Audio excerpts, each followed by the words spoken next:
मराठी चित्रपटांचे बजेट काय असतात? साधारण 5-7 कोटी, जास्तीत जास्त 10-12 कोटी. पण मराठी इंडस्ट्री तब्बल 100 कोटींचा सिनेमा करण्याचा धाडस करतोय आपला रितेश देशमुख. तसं आजपर्यंत 100 कोटी रुपये मराठीत फक्त सैराटने कमावले आहेत. पण इतक्याच बजेटचा थेट मूवीज तो म्हणजे राजा शिवाजी, जो येत्या 1 मेला रिलीज होणार आहे. रितेशच्या आधीचे मराठी सिनेमे पैसा वसूल होते. लय भारी, माऊली आणि वेड.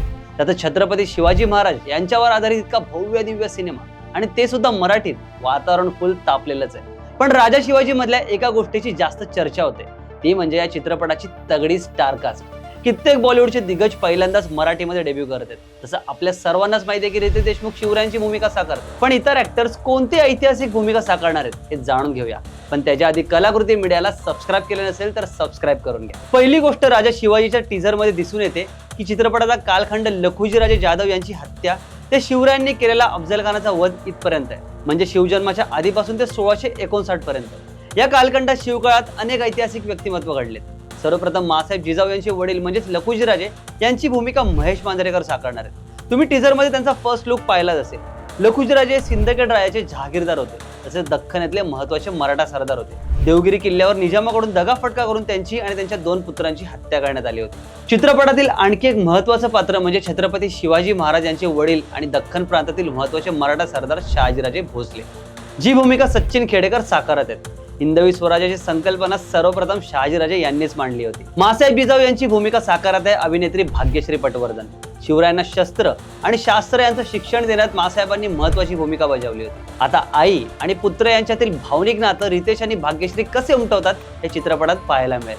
जसं मी वरती सांगितलं की हा चित्रपट अफजल खान वधाच्या प्रसंगापर्यंतच आहे, तर क्रूर अफजल खान दाखवणं साहजिकच आहे. आणि ही भूमिका साकारतोय संजय दत्त. त्याचा हा पहिलाच मराठी चित्रपट आहे, त्यात इतका महत्त्वाचा रोल संजय दत्तला मिळालाय. अफजल खानाची ती क्रूरता संजय दत्तच्या चेहऱ्यावर टीझर मध्ये झळकते.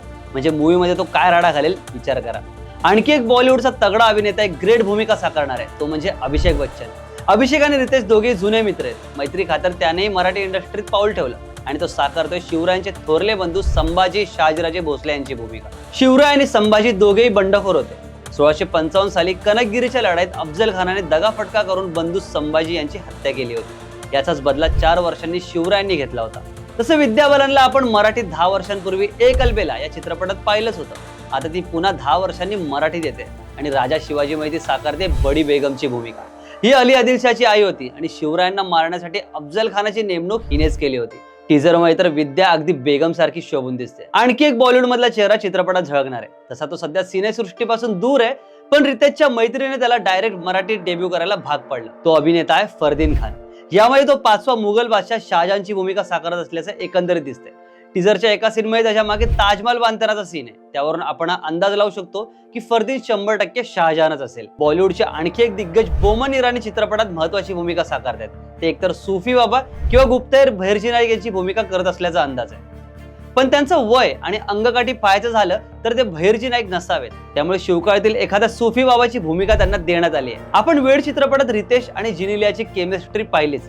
आता पुन्हा एकदा ही धमाकेदार जोडी आपल्याला पाहायला मिळणार आहे. जिनिलिया चित्रपटाची प्रोड्युसर तर आहेच, पण यासोबतच ही चित्रपटात शिवरायांच्या प्रथम पत्नी सईबाई राणी सरकार यांची भूमिका साकारणार आहे.